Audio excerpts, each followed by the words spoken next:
where they're seeking to, they essentially don't have standing. Sure, I think that makes sense, and to the extent any of the motions that are adopted that go beyond what a particular defendant is charged with, I don't think that would be covered by the adoption, but I think we have to take that motion by motion. Thank you, Judge. On the issue of the prior order, I know that a lot of the things we may be talking about today were addressed with the prior co-defendants. However, I think defense counsel have raised new aspects. There's new case law to go through, and we did have to issue that order under a compressed timeline. So just for purposes of the hearing today, I'm viewing that prior order as more persuasive authority than it would be binding, and we'll just go through it that way. So the last thing, again, I know we said we'll save housekeeping to the end, but before I forget about this, I know in a lot of the notices and the orders, I've been using the doc clarification. I'm not sure that that's still on the public-facing website that you can even see what I'm referring to when I say doc so-and-so. And I've been told from the clerk's office they're planning to have that updated by March or so. And we can just take a wild guess at what I'm referring to and go from there. But I think that's as close as we can get to PACER right now. And I think based on the volume of motions, I'm going to have to keep doing that. All right, anything else? Let me throw it open to the floor before we dive in. Anything from the state, Mr. Wade? Nothing from the state. Okay. Anything from any of the defendants here today, or counsel, defense counsel? No, Your Honor. Okay, so the first thing we had, according to the proposed agenda, was dealing with the ECA and the supremacy clause. Mr. Gillen, you're taking that one? Well, Your Honor, what we're going to do on behalf of Mr. Schaefer and others have adopted our motion. There are two components to our motion, the ECA and the supremacy clause. So I'm going to be addressing some of the comments about the ECA, and then Ms. Pearson will be handling the supremacy clause issues, if that's permissible with the court. And she'll, I believe, also be addressing some of the matters that were raised by some of the others dealing with the supremacy clause issues.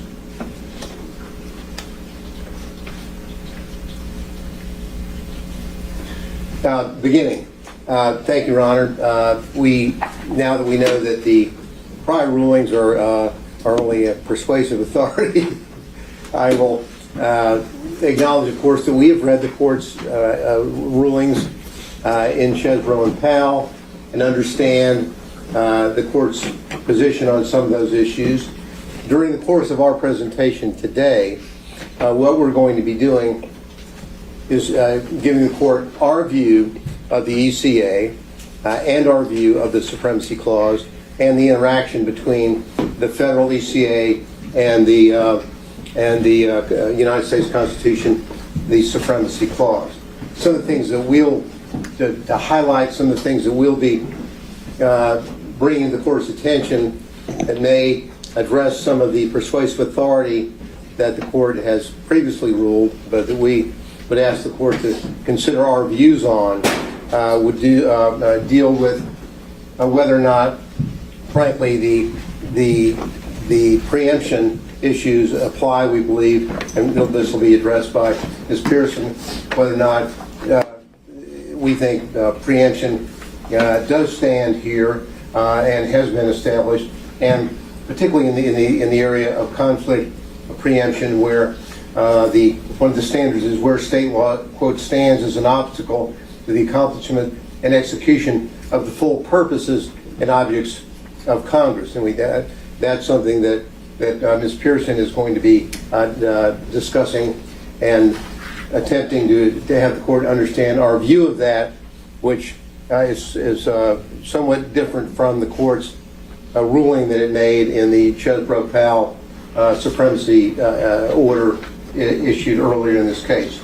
The other issue that may come up or will come up during the context of our supremacy argument will be in the court's previous orders, the court references whether or not the ECA compels a duty or a requirement. And the argument that will be made by defense counsel is, respectfully, we disagree with whether or not that is the correct criterion upon which the the conflict preemption should be judged. Rather, it is the question of whether or not it impedes as an obstacle in accomplishment of execution of the full purposes of the objectives, and that it impedes the right, not an obligation or duty, but the right. So she will be talking about that. The other area that we did file a motion yesterday asking the court to take judicial notice of the filings in this building, in this clerk of court, as it relates to the lawsuit that was filed on December the 4th by Donald Trump and David Schaefer challenging the election. We've attached the docket sheet as an exhibit. We believe that there's no question about that. The purpose of that is, one, to show for the record that it was filed, and number two, that it was not adjudicated. There was no adjudication of it as of December the 8th. So that I think that we don't necessarily think that it is mandatory for the purposes of our argument that be included, but for the sake of completeness, we would like the court to take judicial notice of the filings in this clerk's office, which should be beyond dispute.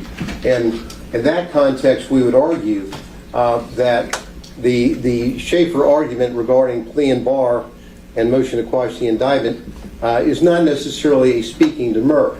The speaking demur is if you have to add additional documents or additional facts, but given the fact that the only thing that's really necessary to make an adjudication here, frankly, in light of the supremacy argument that will be made by Ms. Pearson, our view is that you don't have to have the presentation of any facts at all.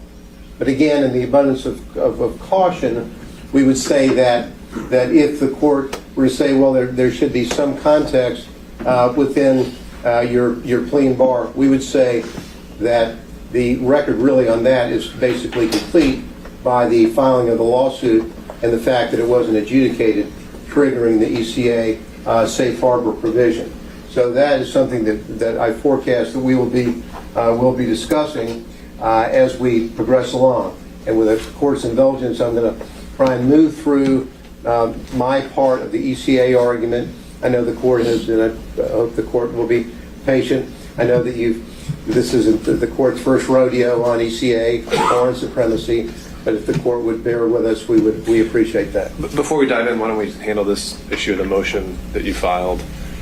I don't know if today would formally qualify as an evidentiary hearing, but even if it's by way of proffer or judicial notice, let me just hear from the state. The two issues were recognizing the prior version before it was amended of the ECA and something that's on the Fulton County's docket. Were there any concerns about that being recognized for the purposes of the record, but not foreclosing any of the state's arguments it may make in response to it? Judge, we just object strictly on the grounds that it's not relevant to what the court is going to take up today, because as you pointed out, this is not an evidentiary hearing. When we start talking about facts that are outside the indictment, when we start talking about bringing in evidence, we're moving into that realm of speaking demur, we're moving into that realm of something equivalent to motion for summary judgment. That doesn't exist in a criminal case, so we would object for those reasons. We don't think it's relevant at this point because facts outside the indictment are just not something that the court should be taking into consideration as it relates to these motions to dismiss,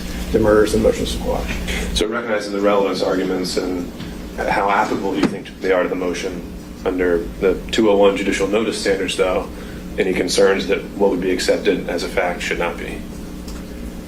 Judge, I think as it relates to that issue, they're in the record, they're part of the court's public record, and so I don't think we're contesting the factual, the fact that these documents are there and that they are what they purport to be. Not agreeing to some of the contents of them, but they are what they purport to be. Sure. Okay. And I don't think that's generally necessary for prior versions of a statute, but just counsel has asked for it, and I don't see any reason why we can't make that clear. So just for purposes of the record, we'll say that the motion filed on November 30th on those two facts is granted without foreclosing any other the state's arguments. Thank you, Your Honor.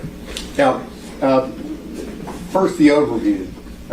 We, of course, the presidential electors are created by the Constitution itself. Our view is the state must show a specific grant of authority from the Constitution or federal law to exercise any power over presidential electors. And really, here we're talking about only two such grants. The first one for the Constitution regarding appointment power to the state legislatures, and that will be addressed by Ms. Pearson. The other by Congress through federal statute, ECA, to decide presidential electoral disputes by the ECA's safe harbor date. So that's the context in which we are saying that what you're looking at here is that this is the only way that that the state of Georgia has any ability to then have any kind of authority over presidential electors. The Constitution or the federal statute, the 2020 version of the ECA federal statute. So with that, I'll be talking a little bit about the ECA. Now again, the presidential electors meet pursuant to the Constitution in the respective states and vote by ballot for president, vice president. Presidential electors must sign, certify a list of persons voted for, and transmit the list. And we all know the tortured history of the Electoral Count Act and sort of the chaos that had occurred in the presidential elections prior to the 1887 Act.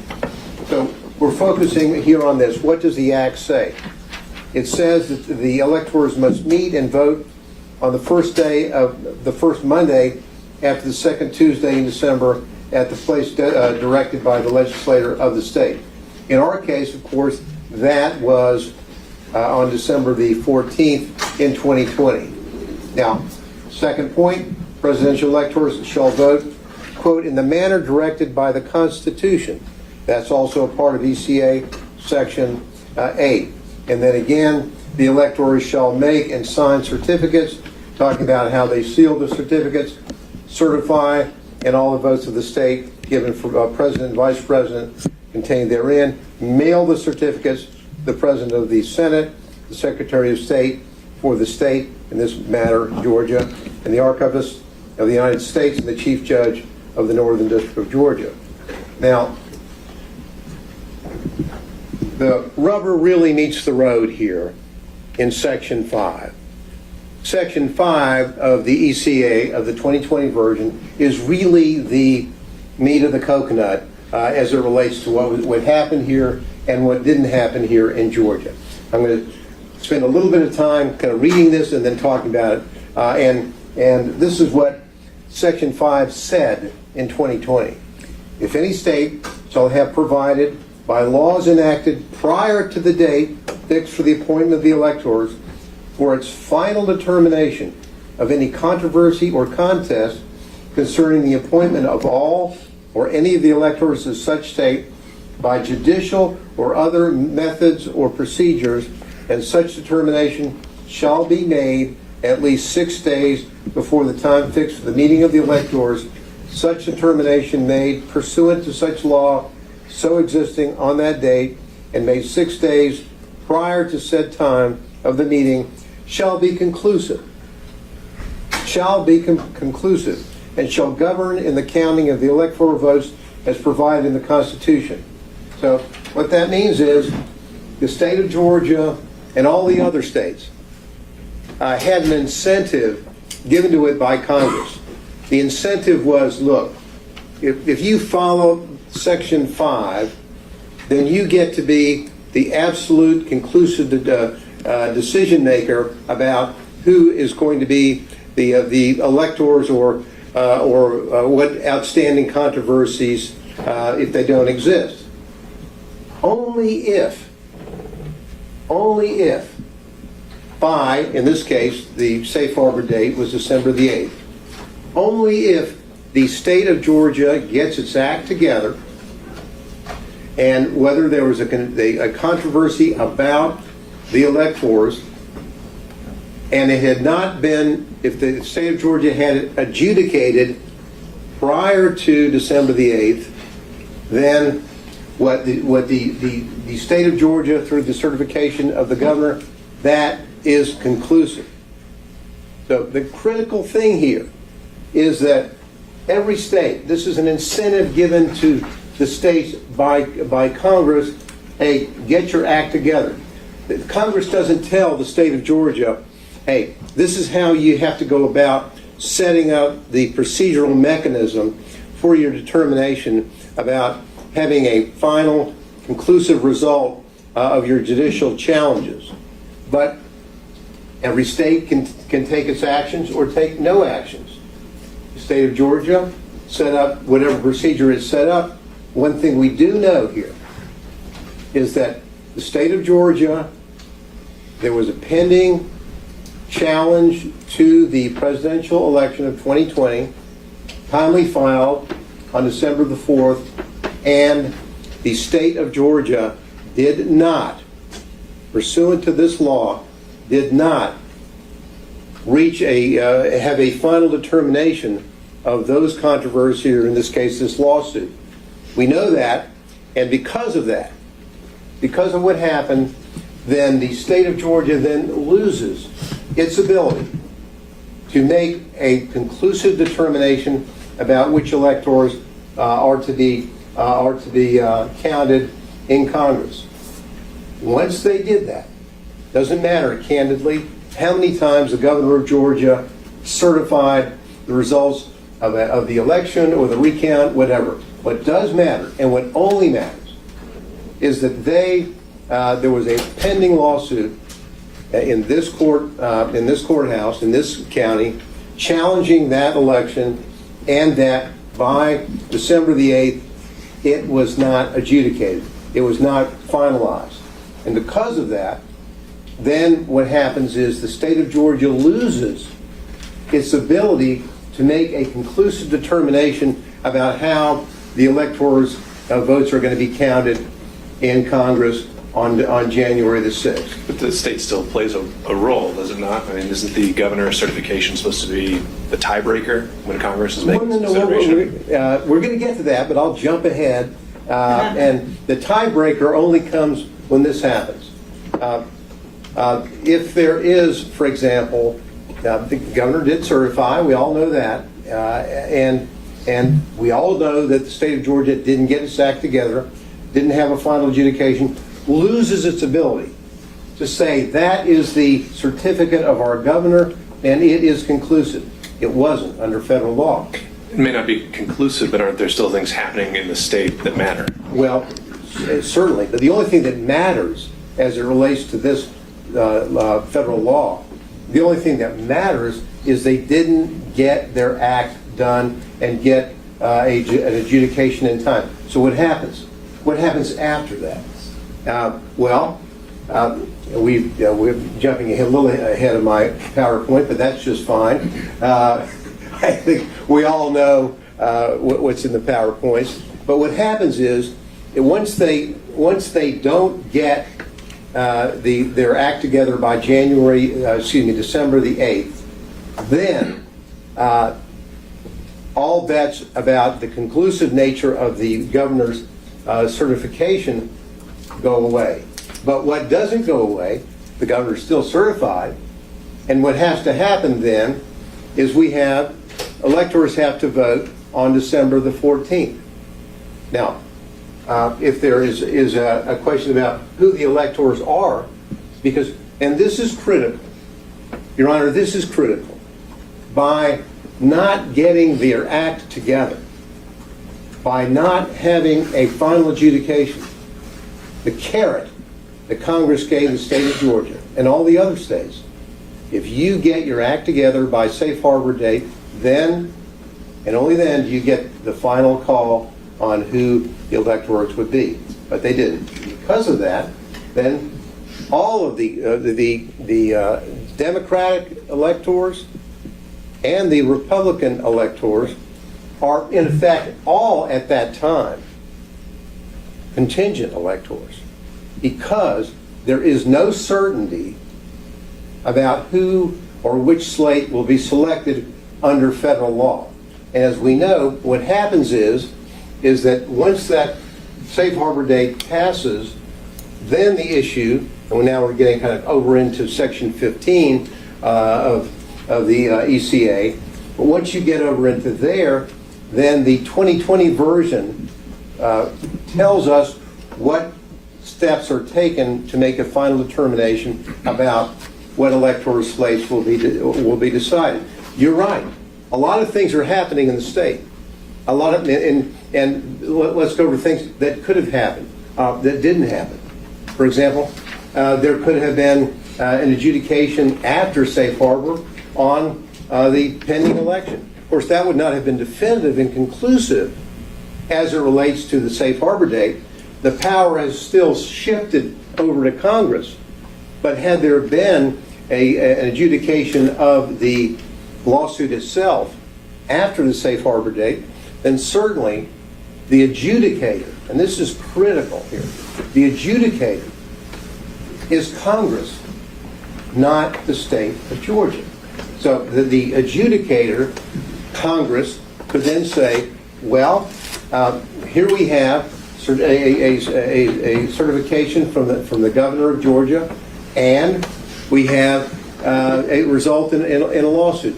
Let's just say, hypothetically, had there been, and parenthetically, there was never an adjudication by a court on the lawsuit. It was never addressed at any point.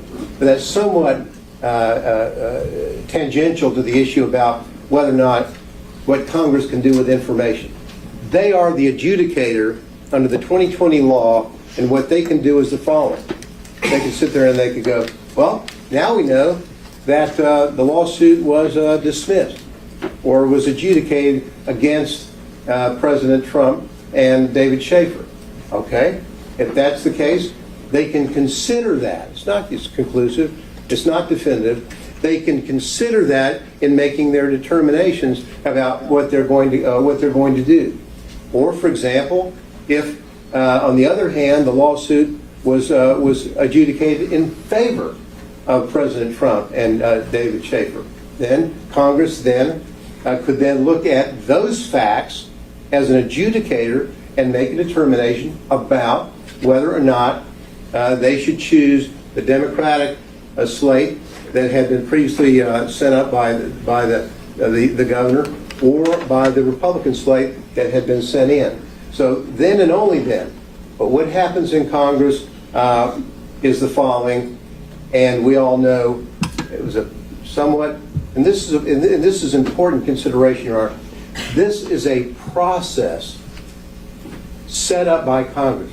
The whole ECA is a process in order to make sure that it can be done in an appropriate way that's approved by Congress, because they have the power to delegate. Approved by Congress, and the whole process involved the safe harbor date, the whole process involved the December 14th meetings, the whole process involved everything that happened after December the 14th, upon which the adjudicator, Congress, could make a determination. So let's just say up it goes to Congress, and as we know, the procedure at the time of the 2020 was as follows. What was the procedure? Well, here we go. Were there objections filed by a senator or a House of Representative regarding the election? If there are appropriate objections filed, then the Senate goes and votes, and the House goes and votes. Let's just say that the House goes, well, we think that it's the Democratic slate. Okay? And then the Senate says, we think it was the Democratic slate. They agree. Once they agree, it's done. They agree, and it's the Democratic slate. However, the law in 2020 says that if the Senate and the House of Representatives disagree about which slate of electors would be received, then there is not an agreement between the houses of Congress, and then and only then does Congress, in its power, go back to the governor of Georgia and say, okay, tell us again, which one did you certify? And he says the Democratic slate, and that would be it. The point of all this is that at the time of the meeting on December the 14th, the meeting between the Democratic electors and the Republican electors were in furtherance of this scheme, the statutory scheme set up by Congress for a procedure to deal with these sorts of situations. And what happened is that we have a situation where the electors on December the 14th did exactly what they had to do. Because if they didn't, if they said, well, I'm afraid that the district attorney of Fulton County might indict me if I meet and show up and follow my role and play my role in this congressional process and procedure laid out by the ECA. Because if they don't show up, if they don't vote, then what happens? Then they have failed to comply with the congressional laws saying that the electors meet and vote on a certain date, and rendering moot the whole issue of whether or not there was any kind of valid considerations based on the lawsuit. And by doing that, what you've really done, and the most frightening aspect of this, I hate to throw in frightening, but a concerning aspect of all this is the following. When people who are electors, understanding this process, and we know from precedent that we have the Hawaii precedent. We won't. The court is aware of all that. We don't need to spend a lot of time delving into that. Perhaps Mr. Pearson will, to some degree. But with that in mind, by exercising and playing their role in this process, they did the only thing that they could have done in order to keep the process alive.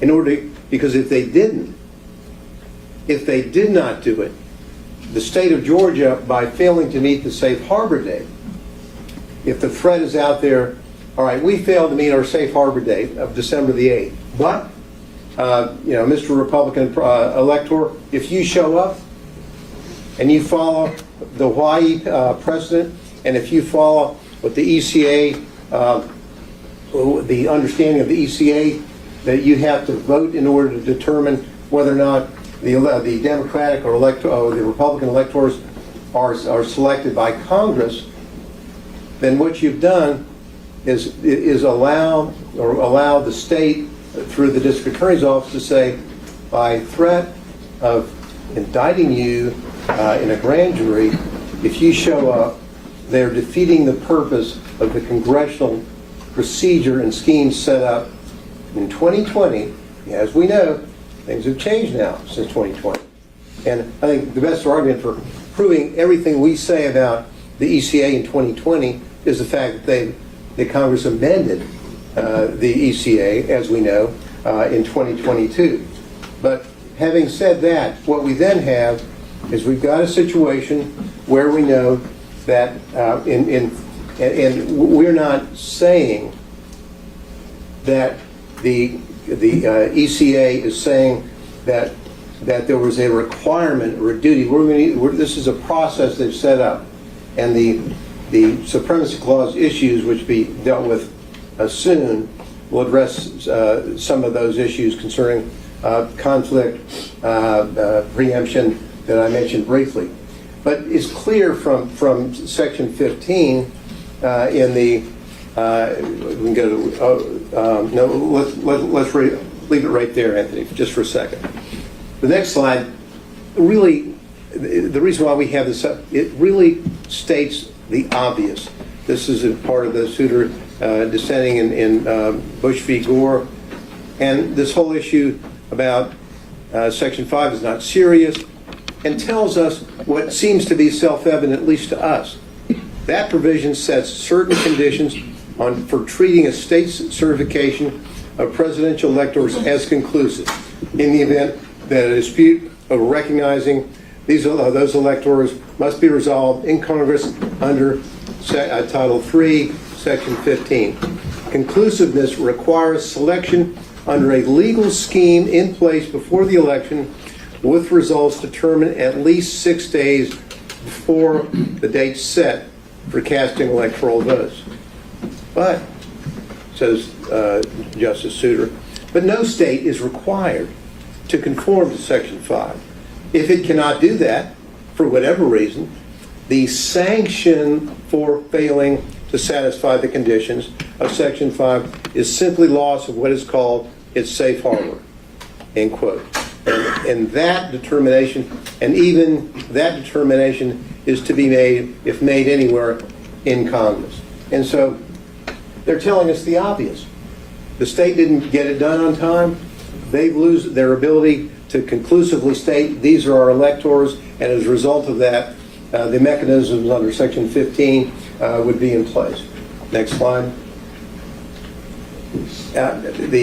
Again, on Section 15, there are many references providing for more than one or two or more returns from the state.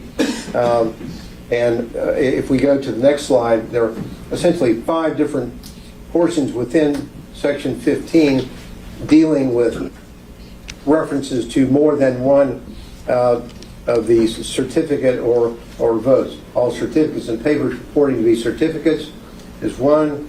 When all objections to be made, so made to any vote or paper from a state.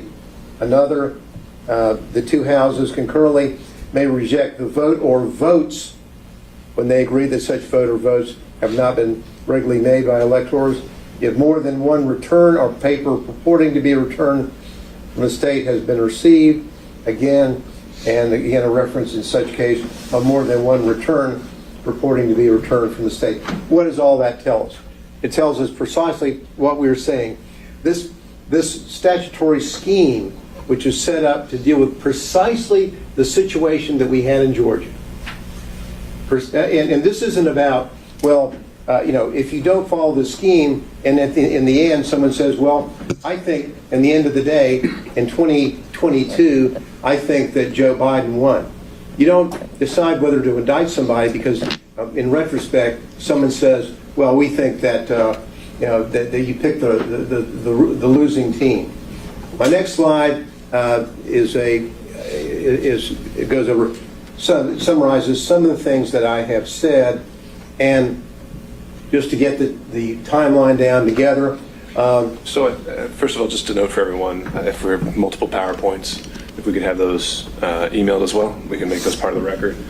And Mr. Gill, I think you're laying out exactly how it works. I think that's laid out in the briefing as well, and I think that's probably would be quite relevant to the issues of justification or intent for the purposes of today for a pre-indictment challenge.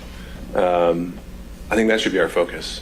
Well, I think you're, of course, being kind of saying you don't want me to get through my PowerPoint, my timeline.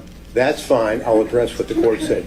We're saying that this timeline and our arguments concerning the scheme isn't confined, as the court in some of the orders that it made in Chesbrough and Powell as regarding the motion, the denial of the motion to dismiss for supremacy, and some of the arguments on demur that it would be something that would be more appropriate for a directed verdict.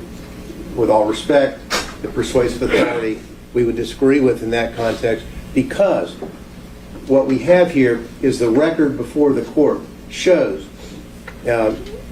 everything that we have said is a part of this case. The court has taken judicial notice of the filings and the triggering mechanism of the ECA, the failure to comply with the safe harbor date. That isn't something for the jury to decide.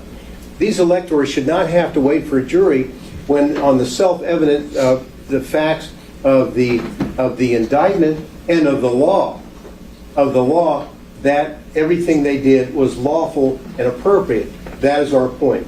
This is not, with all due respect, Your Honor, a situation where a defendant is saying, "Oh, this is a speaking demur, and I've now added as in the Chesbrough or Powell motions attachments of certain transcripts," or what the court said, "Well, that's really a speaking demur." Here, we're saying on the face of what the court has, the court should make a determination. This needs to stop as it relates to folks, the electors. It should stop, because what they did under the law and under the record and this indictment as we have it, they talk about the December 14th, it should stop. Now, they should not be forced to have to go through a 4-month trial and then say at the end of that exactly what we told the court. What they've done is lawful, and what they have done, frankly, in my opinion, was appropriate, and would have perhaps been not appropriate had they been frightened away from fear of prosecution and not done what the federal law had stated. And parenthetically, Ms. Pearson is about to get up and is going to say that that there really aren't, frankly, even necessarily a need for any kind of factual issues, or even the submission under the notice, judicial notice the court gave us, because of the Supremacy Clause issues, that it should end for us and for the others as it relates to the Supremacy Clause issues. The final slide is simply making the point that I made before, which is critical. As of December the 14th, 2020, because no conclusive result under Section 5 had been reached by Georgia, the Republican and Democratic presidential electors, they were all contingent presidential electors. They acted appropriately, and for that, Your Honor, I will pass the baton to Ms. Pearson for her supremacy arguments. Thank you.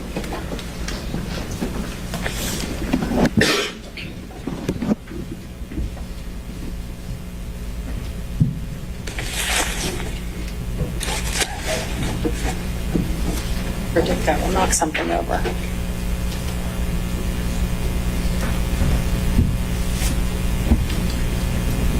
Let me grab my water.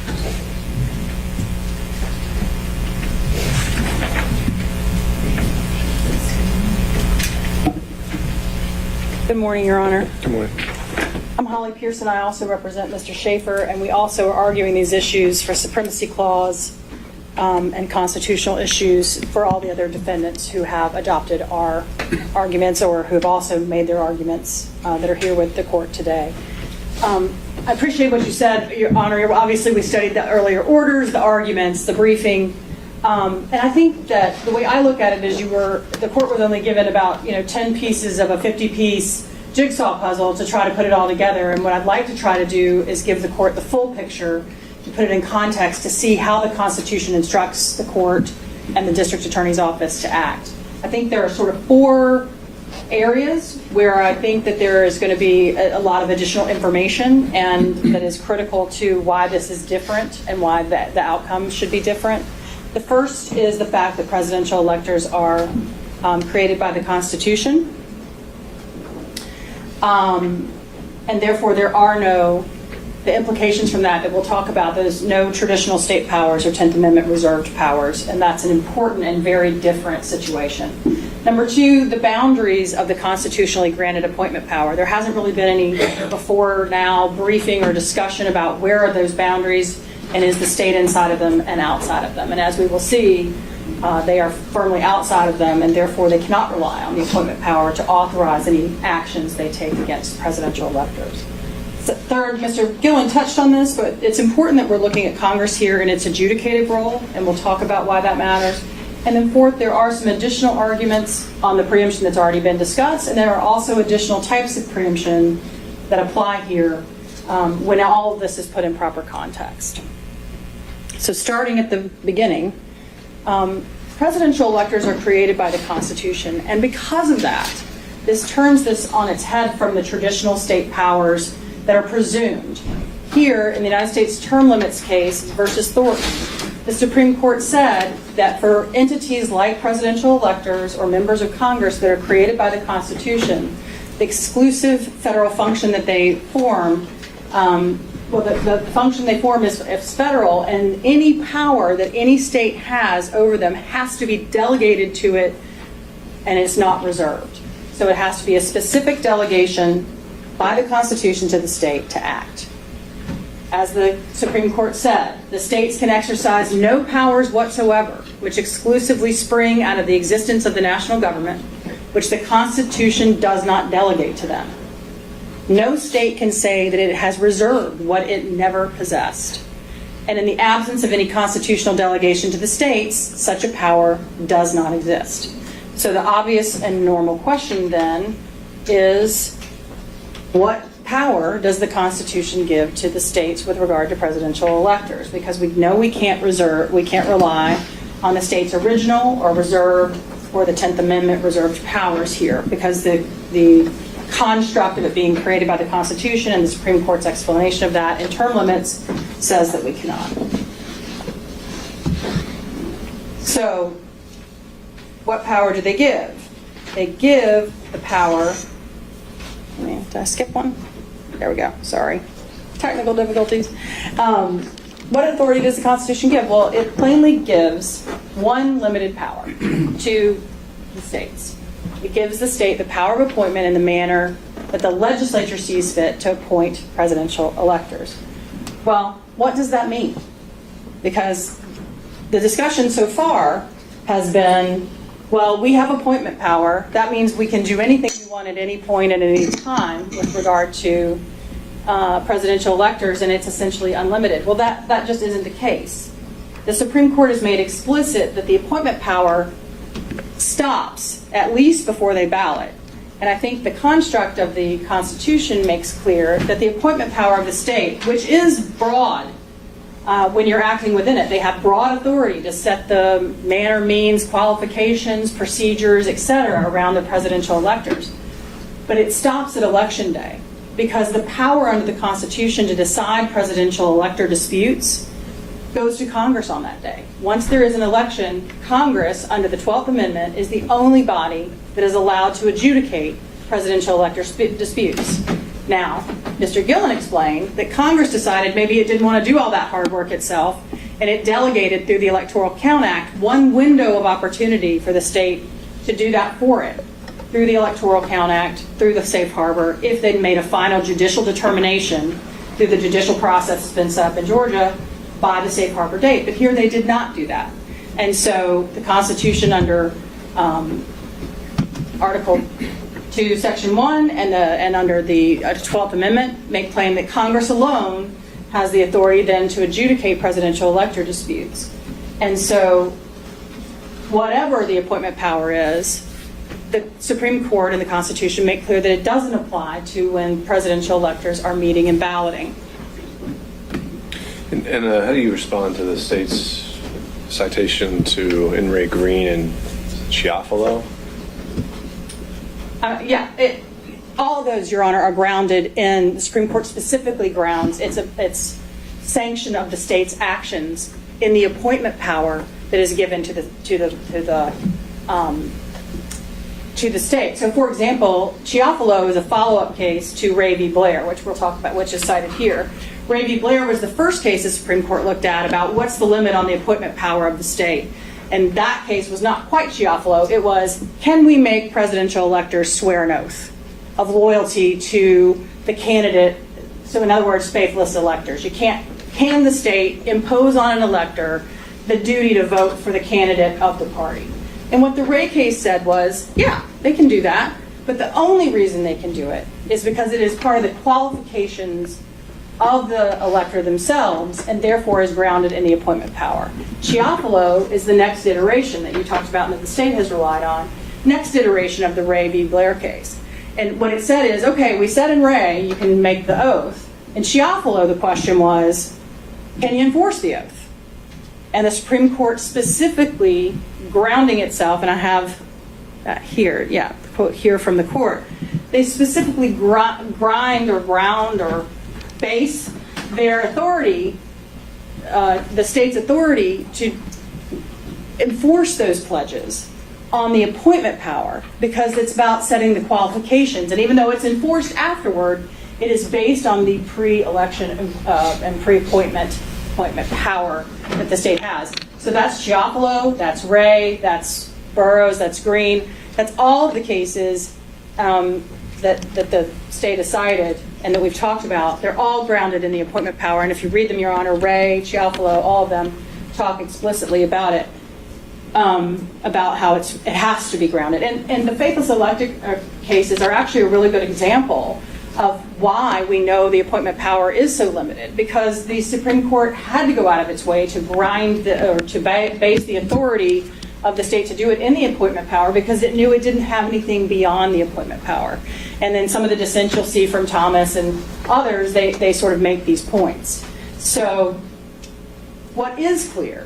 So ultimately, are you saying that anything an elector does, because that is exclusively the purview of federal authority, the state has to stay outside of that? Well, anything they do as an elector. I mean, if they went out and committed a murder, I mean, the state would obviously be able to prosecute them for a murder. But here, in this case, they have been prosecuted for their actions as presidential electors. And it's not just me saying so. This is what the Supreme Court has said here. They've said that presidential electors exercise a federal function in balloting for president and vice president.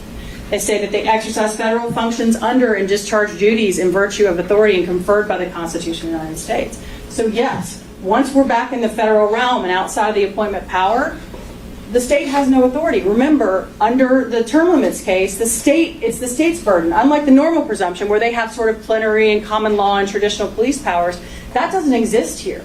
The term limits case makes clear they have to identify some specific authority that they have over these presidential electors. The only authority they have identified is the appointment power, and the appointment power plainly does not apply to the activities for which they have indicted the presidential electors, which are solely within the federal realm here.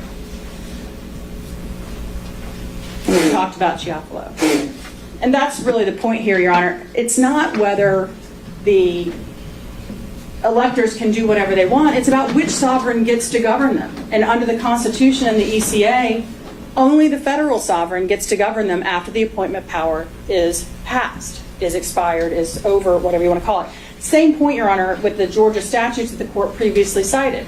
Same point as the Ray and the Giappolo case. Yes, the state undisputedly has the right to exercise its appointment power over the presidential electors, but all the statutes that this court cited to are related to that appointment power. They're about the how, the when, the whys. They're not about the whats. And the what here is what the presidential electors are doing, exclusively created by the Constitution, exclusively governed by the Constitution and Congress and the ECA. So, and that is what they're charged with here. There is no conduct in this indictment against my client or the other electors that has anything to do with the appointment power. It all has to do with the balloting, the meeting and the balloting, and that's exclusively federal. They have to show what authority they have, and they cannot. We also have, even if this weren't the case, Your Honor, we also have preemption issues in this case. We have, structural or constitutional preemption is what I call it. Then we have the more commonly known conflict in field. But there are two types of each of those because, why make it easy and have one type of conflict and call the other one something else? We have two types of conflict, which is where you can't comply with both the state and the federal law at the same time, or when the state law obstructs Congress's purposes and objectives. Both of those apply. Then you have field, where Congress's regulation is so pervasive there's no room for the states to supplement it. Or where the federal interest is so dominant that you presume state laws are precluded. And I will say that second type of field is somewhat similar to the structural and constitutional preemption, and they call it one in some cases and one and others in the other. So, but it's similar analysis, but we'll address each of them in turn. As to structural constitutional preemption, states can't use their criminal laws to interfere with actions that are inseparably connected to the functioning of the national government. And this is sort of the general Supremacy Clause preemption argument.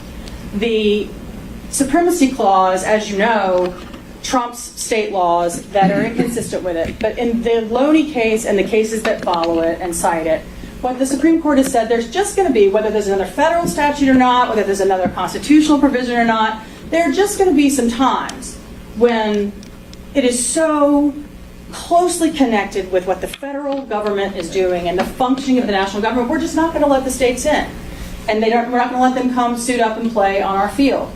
And that is what we have here. You know, the Supreme Court has told us, I mean, I think it's probably self-evident that the election of the president is one of the most closely and most inseparably connected to the functioning of the national government of any activity undertaken.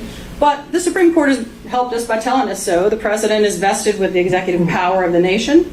The importance of his election and the vital character of its relationship to and effect on the welfare and safety of the whole people cannot be too strongly stated.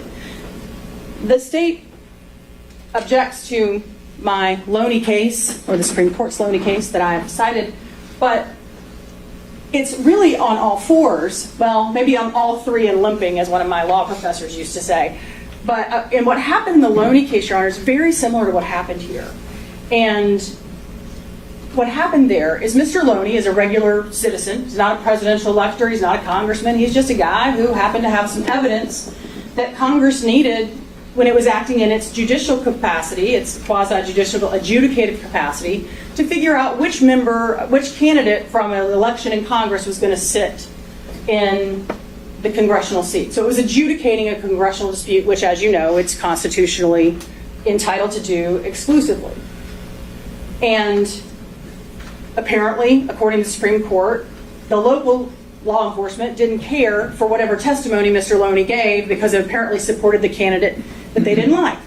And so Mr. Loney comes out from given the testimony through deposition, and because he was sworn by a state notary, the state charged him with perjury. And the Supreme Court ultimately said, no. This is a congressional dispute being disputed. He's giving evidence and testimony to Congress to help them in this adjudication.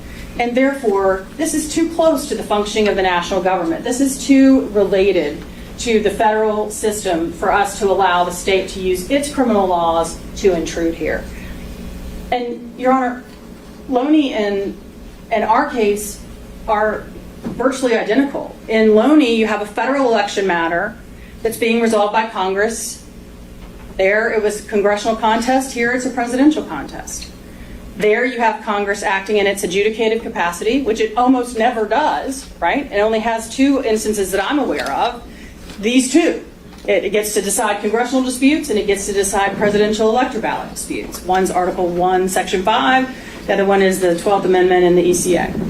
And then here you have a defendant, just like in Loney, that's indicted for taking actions that are under exclusive federal authority, according to the Supreme Court, to assist Congress in their adjudication. In the Loney case, they were testifying in a congressional dispute.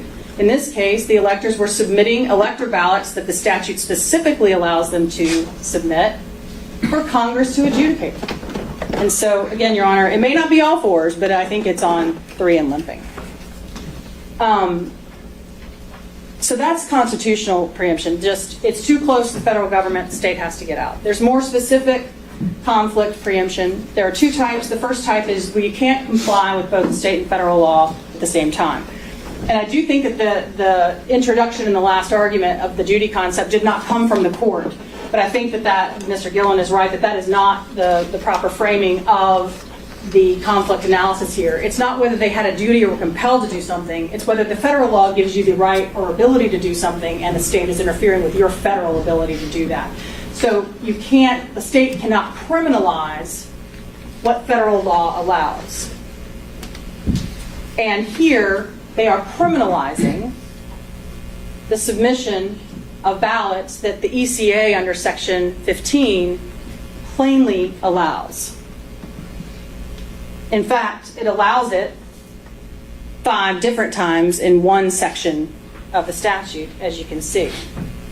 And to be clear, Your Honor, I think they covered this in the prior, but it's been a while. So a reminder, the ECA doesn't say you can just submit presidential elector ballots.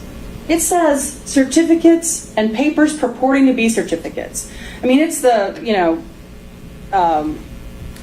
it's saying, bring me your tired, your poor, your certificates, your purported certificates, your, any vote or paper, any vote, any return. And so clearly the federal law authorizes. It's a little different than the Statue of Liberty, though. Where is it welcoming? I mean, where does it asking for this extra work? Well, Your Honor, the Supreme Court has said clearly the ECA was passed because the routine nature of giving these multiple ballots. I think that's covered in Mr. Cheely's documents pretty quickly. But whether they are asking for it or not, they are plainly saying it is authorized, and they're and it is part of their plenary authority to be the adjudicator. And it makes sense if you put it in the context of like a court, Your Honor. They're acting in their adjudicative capacity. And what they're saying is, here's the kind of evidence that we're going to take, and some of it may be more persuasive than others. Certificates might be more persuasive than papers purporting to be certificates. Things with certificates of ascertainment from the governor might be more persuasive than, 16 buddies getting together and sending in something on, in crayon. But we're going to take it, and we get to be the adjudicator of what's going on with here. And what the state is saying is we get to tell Congress what evidence it's allowed to receive, even though Congress has made plain that it will receive and adjudicate these types. And the presidential electors here cannot fill out ballots that Congress has said it will accept and not be accused of crimes. And that is straight up conflict preemption in its most classic sense. There is also a second type of conflict preemption, just for a second, and it's when the state obstructs Congress's purposes and objectives. And that's also present here, because whether it welcomes them, hates them, or whatever, it permits them. And by criminalizing the submission of them, they're obstructing Congress's authority to receive these presidential or this evidence in its adjudicative capacity. It directly impairs the congressional vote counting because, as the Supreme Court made clear in many cases, including Bush v. Gore, and they relied on the story, history, etc., the ability to count includes and must have the ability to adjudicate. And here, Congress obviously cannot count or adjudicate what it is prohibited by the state from receiving. And so, standing in front of one side to the congressional courthouse, so to speak, in this analogy, and telling them they can't submit their evidence, but Congress somehow has a right to adjudicate it, they can't evaluate or adjudicate what they can't have. And they have said they will take it, they have said it's permissible, and the state has said you can't send it in.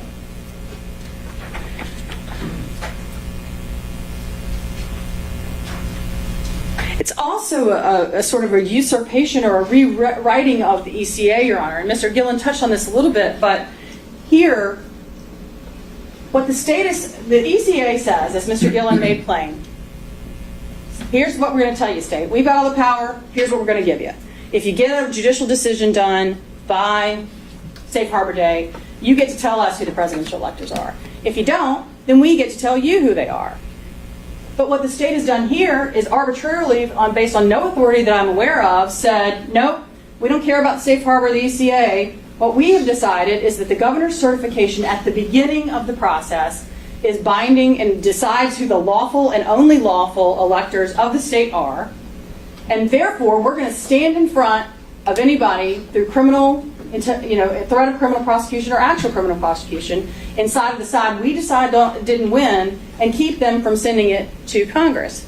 Well, that's not what the ECA says. As you pointed out, Your Honor, the ECA says you default to the governor's certification at the very, very end of the process. It has no legal binding authority whatsoever on anyone until that time. If they don't meet the Safe Harbor, Congress can decide to consider whatever it wants to decide. It is not bound by any governor's certification. It doesn't deem anybody to be the lawful. They're, as Mr. Gillen explained, they're all contingent electors. If they don't meet the Safe Harbor date, everybody's contingent until Congress tells us who isn't based on whatever they want to consider on January 6th.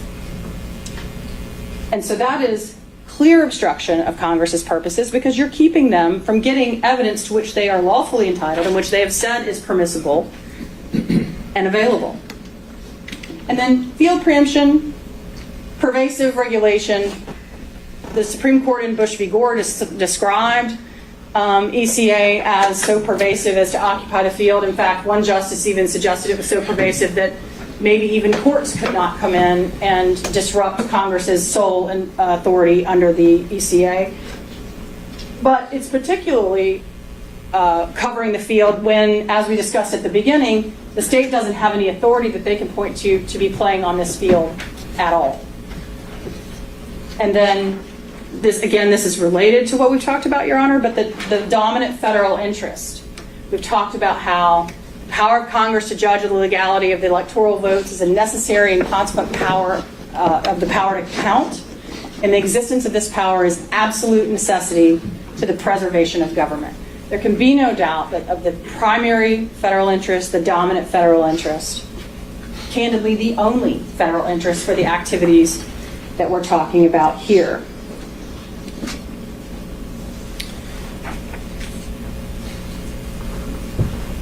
And so we would say the field is not only flooded and fully occupied by the Constitution and the ECA, but it's also got a do not enter sign for the state for the reasons we've discussed.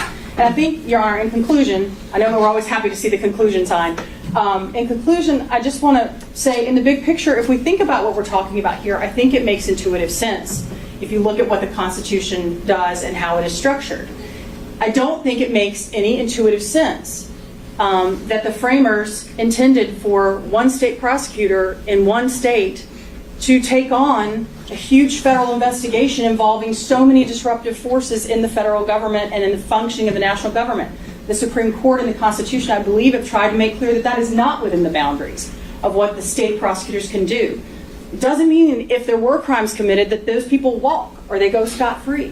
What it means is which sovereign gets to be the enforcer. And here, it has to be the federal government because the state cannot ground its indictment, and has not grounded its indictment, in any power given to it under the Appointment Clause or in anything else. The only thing else out there is the safe harbor, and there's no dispute that that wasn't met. And I know in a case like this, we're pretty far down the road, and it's pretty difficult to say, hey, oh, wait a minute, guess what? You don't have jurisdiction or authority to do this. But we're all, at the end of the day, bound by the rule of the law. And here we're talking about the supreme law of the land, what the Constitution tells us we have to do. And if we follow that rule of law here, Your Honor, this has to be dismissed. Thank you. All right, thank you, Ms. Pearson.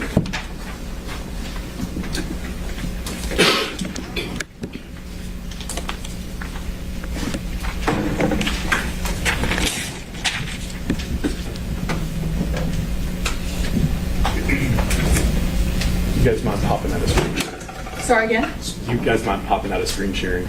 You're speaking tech language. You'll have to speak to Anthony. Thanks.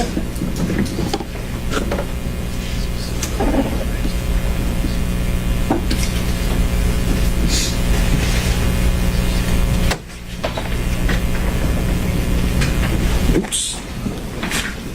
So, Judge, I want to kind of start with the elephant in the room. A lot of the other side's argument is premised on this idea that their clients were presidential electors and that the state cannot regulate the conduct of presidential electors because of the Electoral Count Act. The elephant in the room is none of them were presidential electors. None of them are presidential electors. They've never been presidential electors as it relates to the 2020 election. And so those arguments do not apply as a threshold matter. Additionally, if their arguments even were to apply, it would require some type of evidence in the record that the court can make a finding about that would prove that they are electors or that they were electors. And so until that happens, first of all, the argument's premature, but that fact is they were not electors, they are not electors, and so none of the analysis about preemption applies to them. It does not apply to them. And so, of course, as the court acknowledged before we started, or right as we started, Your Honor has already rejected this argument. You've already found that there's nothing in the Electoral Count Act that either expressly or implicitly preempts state law. I'm not going to spend a lot of time on it, but I do want to kind of hit some of the arguments that the other side made just to preserve the record. Starting with express preemption, other side pointed to nothing. Conflict preemption, they say that number one, you can't comply with both Georgia criminal laws and the Electoral Count Act. That is not true. The real 2020 electors did that. They complied with their responsibilities under the Electoral Count Act. Congress counted their votes, and they didn't commit any violations of the criminal code of Georgia. They also say that state law obstructs Congress's ability to count the votes. They say that this prosecution tells people that you can't send in multiple votes to Congress. Well, that's not quite true. What this prosecution says, or what we've charged these defendants with doing, is sending in documents that say that they are the duly elected and qualified electors from the state of Georgia, which they were not. That's the operative language that is behind all of these charges. They are representing themselves as the actual electors, certified by the governor, duly elected and qualified, and they were never that. They were never that. If you want to send in a sticky note, a piece of paper, whatever it is that says, I want to submit an electoral college vote for XYZ person, you can do that without getting prosecuted, as long as you are not purporting to be someone else or purporting to have authority that you don't have, claiming to be duly elected and qualified, and doing all of that with fraudulent intent. That's what they are charged with doing. So the state's position would be if there had been a disclaimer at the bottom of the actual certificate submitted, otherwise the actions of meeting, convening, bringing in a court reporter, everything else, that was all authorized by the ECA?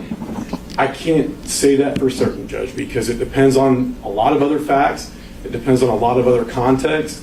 If that were the case, if there had been a disclaimer, that would have been taken into consideration, but that there wasn't a disclaimer. So I can't answer that with certainty because that's just not what the facts are here. There wasn't a disclaimer. Again, turning to field preemption, they say that the field is occupied by the Electoral Count Act. It's not. What about the argument, I think it's raised in also in Defendant Shealy's brief, the idea that if Congress came back and decided to accept or certify a different slate, is the state then able to prosecute the slate that Congress ultimately accepts? Again, Judge, that's not what the facts are here, so I can't answer that question because it depends It plays in the preemption arguments, though, right? Well, I can't quite answer that either because there's first a question of, are we talking about complete preemption or are we talking about as applied preemption? And so I think it's very clear that there's no complete preemption here. There's no, absolute preemption. They didn't talk a whole lot about as applied preemption. And that's a very fact-specific situation. And so different facts will lead to different outcomes. So I'm hesitant to wade into the waters of facts that just aren't present in this case.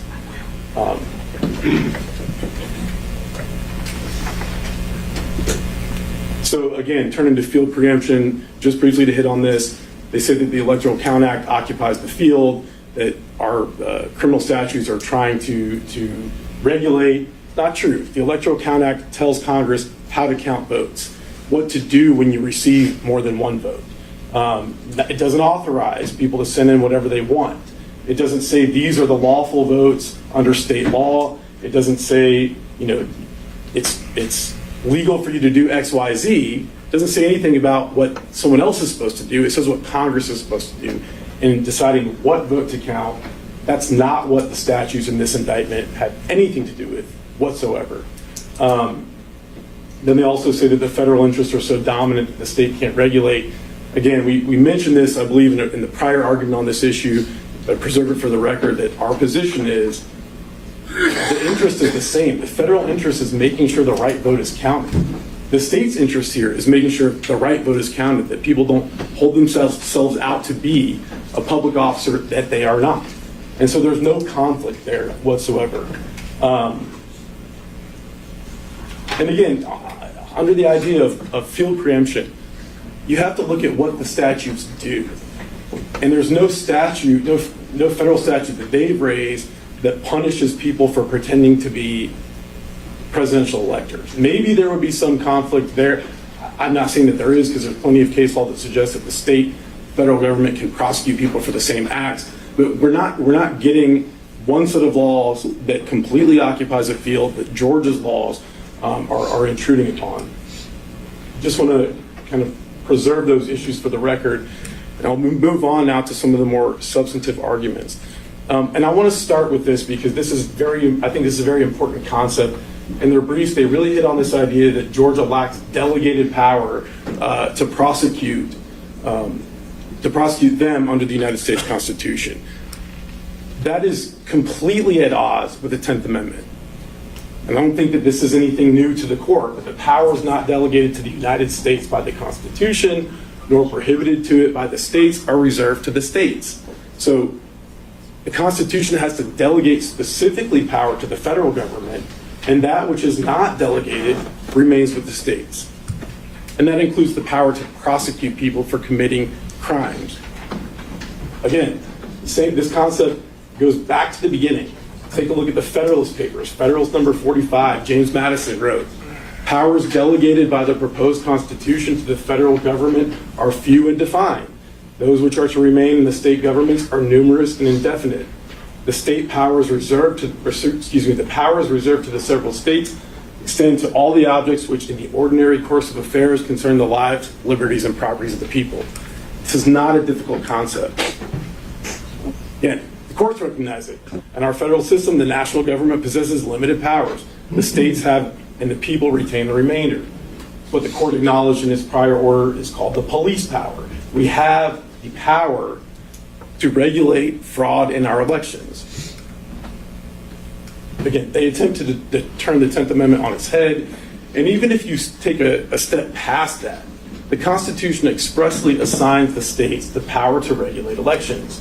We pointed this out in our briefs, but it starts with the Constitution, Article 2, Section 1. It expressly assigns to the states the power to appoint in such manner as the legislature thereof may direct a number of electors. That means that the states determine who their electors are. It's in the Constitution. The Electoral Count Act cannot interfere with that. And again, as the court pointed out, we've made some cites to some of these other cases. In Ray Green, 134 U.S. 377 at 380, an 1890 case. Congress has never undertaken to interfere with the manner of appointing electors or to regulate the conduct of such election or to punish any fraud in voting for electors, but has left these matters to the control of the states. I don't know how much more explicit it can get. The Supreme Court recognized many, many years ago that the state has the power to punish fraud in federal elections. And this issue was kind of taken up again very recently in 2023 by the Supreme Court in Moore v. Harper, 143 Supreme Court 2065. State legislatures must provide a complete code, and this is dealing with the manner of holding elections clause in the part of the Constitution that grants the states the power to conduct federal congressional elections, but it uses the same language as it relates to presidential electors. So the state legislatures have to provide a code for congressional elections that includes regulations relating to notices, registration, supervision of voting, protection of voters, prevention of fraud and corrupt practices, etc. And we would submit to the court that analysis of the word manner as it relates to the congressional elections, the same word is used as it relates to presidential electors, and the same analysis applies. Manner means we have the power to prevent fraud and corrupt practices in our presidential elections. And as the court pointed out, the Supreme Court unanimously held in Chiafalo that Article 2, Section 1 of the Constitution gives the states far-reaching authority over presidential electors absent some other constitutional constraint. And as the court also pointed out, they said that the states have the power to penalize faithless electors. And this is talking about real electors, real actual presidential electors. If there's the power to impose a penalty on the real electors, how does it make any logical sense that the state can't prosecute people who are not electors? I'm going to turn to the safe harbor argument. Defendants contend that if there's pending litigation upon the passing of the safe harbor deadline, then Congress decides who a state's electors are. That's absurd. That flies in the face of Article 2, Section 1. It just doesn't make any sense. Does not authorize, the Electoral Count Act does not authorize multiple slates of electors. It provides a procedure for how to determine which slate is the real slate under state law. And if you look at the Electoral Count Act of 1887, when those disputes arise, Congress has to look at state law and determine was state law followed. But we don't even get there. Because before you get to the issue of multiple slates having been received by the President of the Senate, there's this part of the Electoral Count Act that's being completely ignored. No electoral vote or votes from any state which shall have been regularly given by electors whose appointment has been lawfully certified according to Section 6 of this title, from which but one return has been received, shall be rejected. In 2020, one return was received from the state of Georgia. One return made it to the President of the Senate. And if there's any argument that depends on the fact that more than one return was made, it requires evidence, and there is no evidence in the record at this point. And so let's look at what 3 U.S.C. Section 6 says, and I'm just going to kind of summarize it. It says that the governor ascertains who the electors are after a presidential election, that the governor issues a certificate under the seal of the state, in this case under the seal of the state of Georgia. The governor transmits the certificate of ascertainment to Congress. That is what happened here. The governor issued not one, but 2 certificates of ascertainment that said that these defendants were not the presidential electors for the state of Georgia. And so Congress received one return in 2020 from Georgia. It was certified pursuant to 3 U.S.C. Section 6, and that ends the analysis. All this other stuff about, a dispute, multiple slates, that didn't happen. We don't get there. The defendants were never duly elected and qualified, ever. And that's the real problem. Again, there was one set of votes received by the President of the Senate. There was one set of electors certified by the governor as duly elected and qualified. The Electoral Count Act only contemplates that there could be multiple slates purporting to be legitimate. It does not authorize that. And I think I raised the argument in another brief, but I'll raise it here again. For example, Georgia's criminal code contemplates that people will commit crimes. And it provides instruction on what is to be done when they do commit crimes. Because there's some instruction on what you do when a situation happens, that doesn't mean that the law authorizes it. And again, conclusiveness under the safe harbor provision does not mean that anyone can lawfully purport to be an elector duly elected and qualified by the state of Georgia. Conclusiveness means that if certain requirements are met, it's conclusive that these are the votes.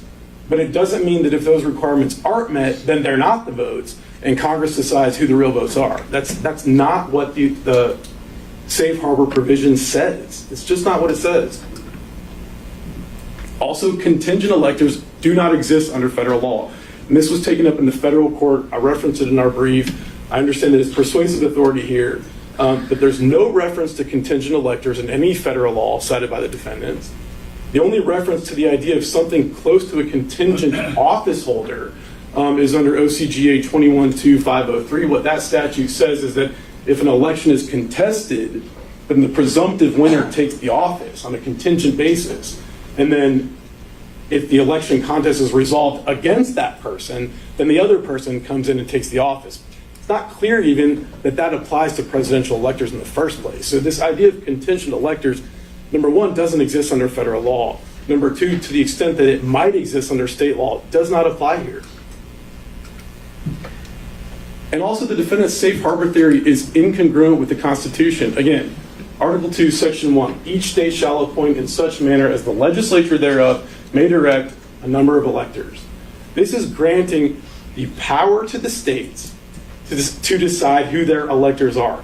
And this is fundamental to the way that we elect presidents in this country. The states get to decide who their electors are. They submit a certification, votes of those electors to Congress, and Congress counts them.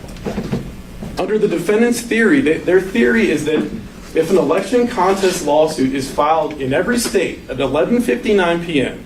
on the day safe harbor passes, Congress gets to choose who every state's electors are. Every state's divested of its constitutional authority to appoint its own electors, and the will of the voters is irrelevant. So if you file a lawsuit under their theory at 11:59 p.m., there's pending litigation, safe harbor evaporates, now Congress gets to decide who wins a presidential election. That makes no sense.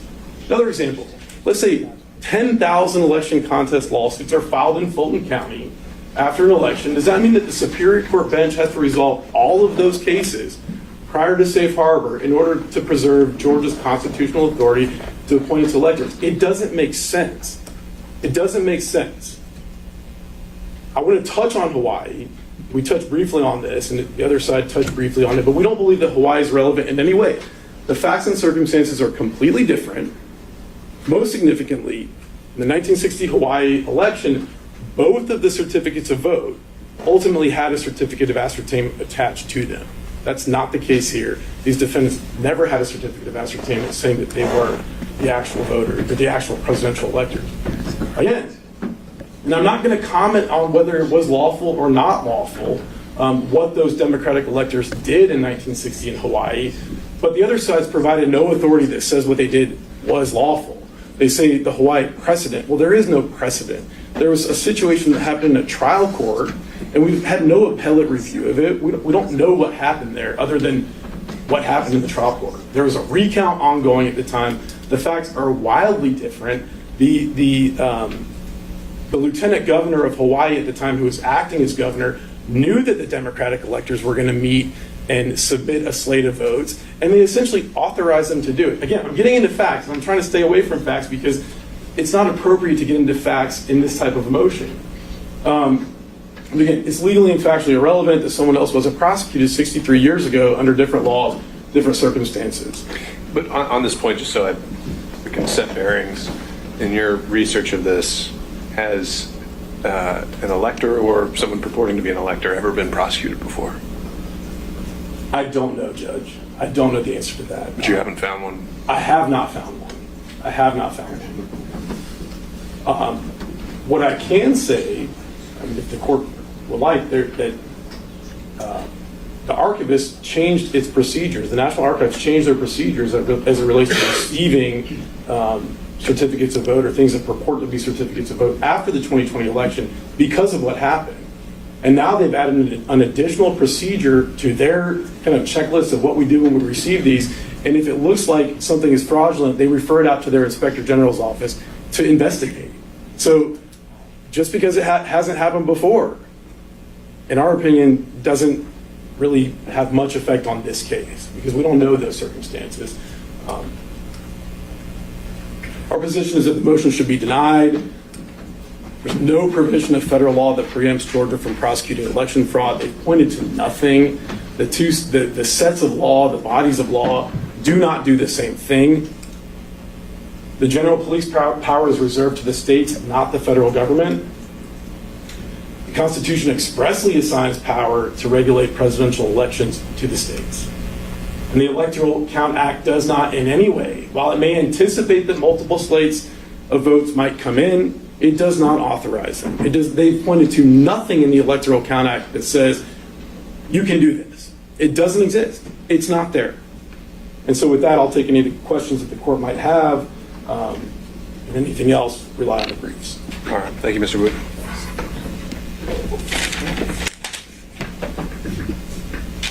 All right. Just solely on this issue, was any party wanting to submit supplemental briefing? Yeah, Your Honor, I would like to rebut, if I could, just a couple of points. All right. I promise I'll be Let's set a time limit. Okay. Why don't we just say about 10 minutes at the most? I think that I can, although I am typically verbose, I think I can get that done, Your Honor. There are two fundamental flaws that underpin virtually everything that Mr. Wooten just said. First of all, the state just made our point for us, Your Honor. They said they get to decide who the real electors are, and because our folks weren't real electors, that all this consequence flows from that. That they don't get the protections of presidential electors. They don't get the federal protect. That is a fundamental misstatement of plain federal law.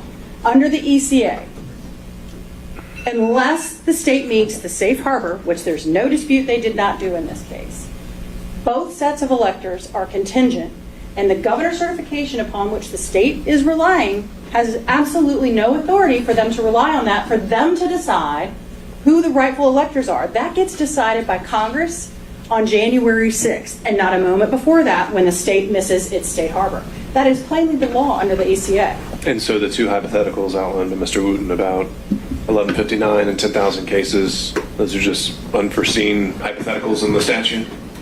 I think they are part of the reason the statute was recently changed, Your Honor, because I think there's been, if you look at the commentary and the experts on the ECA, there's been a lot of consternation about the fact that you could file a lawsuit, but that is in Georgia's control. What the ECA says is, hey, if you, state, want to set up a process that allows you to get to a final decision by Safe Harbor Day, then we'll let you do that to be conclusive. Georgia can control that process. They've set up a judicial process. If they wanted that done differently, Georgia could do that. They did not do that here, and so they have truncated the ability of the state of Georgia to get the benefit of the safe harbor. But no, that doesn't change what the law says about what the authority is or is not here, or who the real electors are not. Their entire theory, their legal theories, all flow from the fact that they believe they get to decide who the real electors are, when the Constitution is clear that only Congress gets to decide that. And when there is not a safe harbor decision and there's a dispute, Congress decides it on January 6th. That's why the comment about, oh, well, Hawaii is different because they both ultimately got certificates of ascertainment. Well, none of them knew that on December 14th when they submitted their dual slates to Hawaii, so that can't possibly have any effect on the legal analysis here. The other critical flaw in the argument, Your Honor, is they fail to acknowledge what the Supreme Court has made very plain in United States Term Limits versus Thornton, and that is they don't get the benefit of traditional or reserved powers. They don't get the benefit because presidential electors are created by the Constitution, and therefore there is no 10th Amendment reserved power. There is no traditional police power that applies to them. They must articulate a specific constitutional delegation that authorizes them to act with presidential electors. They have not, and they cannot. The law does not support their description of what the appointment power is. We've gone through that. I'm not going to go through it again. We will certainly submit anything the court wants and our PowerPoint presentations. But that description of the appointment power as unbounded is entirely inconsistent with the law, with the Constitution, and with Supreme Court precedent. And I didn't hear you address the In re Green case and the language that the state cited in that. Yeah, I think we talked about that earlier, Your Honor. I believe the Green case is in the same bucket as the Chiapolo case, that it is grounded in the appointment power. I have to confess, I've read a lot of cases. I could get some of them confused, but I'd be happy to submit something on that, Your Honor. But I believe Green, Chiapolo, Ray, and maybe even Burroughs all are grounded specifically in the appointment power. The idea that Congress would say, we don't permit anybody to send dual slates, but we're going to talk about how we're going to handle it 5 different times in one section, defies any credibility. Their ability to count includes their ability to adjudicate, and they can't adjudicate what they can't count. They clearly are permitting people to submit it, whether they're mandated to or not, have a duty to or not, they're allowing them to. ACA is plain that they're allowed to, and that just really can't be disputed. Also, the idea that the law doesn't talk about contingent electors, well, yeah, we've come up with that term, but it clearly does anticipate that there will be some electors that are certified, for example, by the governor, and some that might be certified by the legislature, and here's how we're going to deal with that. There might be ballots and papers purporting to be ballots. So whatever you want to call that, Congress might call it purported electors under the language they have used. It doesn't matter. It's plainly addressed and allowed under the ECA, and that is the point. To the point we're making about In re Green and Chiapolo, Your Honor, the state cites Moore versus Harper. I think there's just a fundamental misunderstanding there. Nobody disputes that the state gets to act broadly in its appointment power. It's just that's not what it's done here.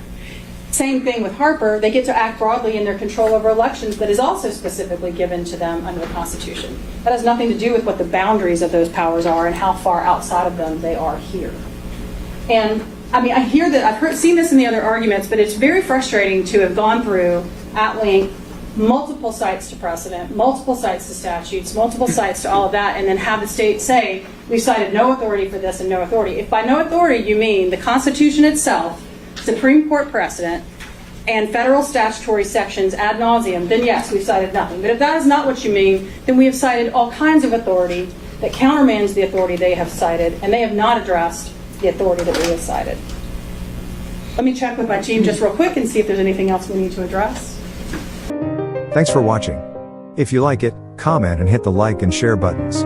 Subscribe for future videos.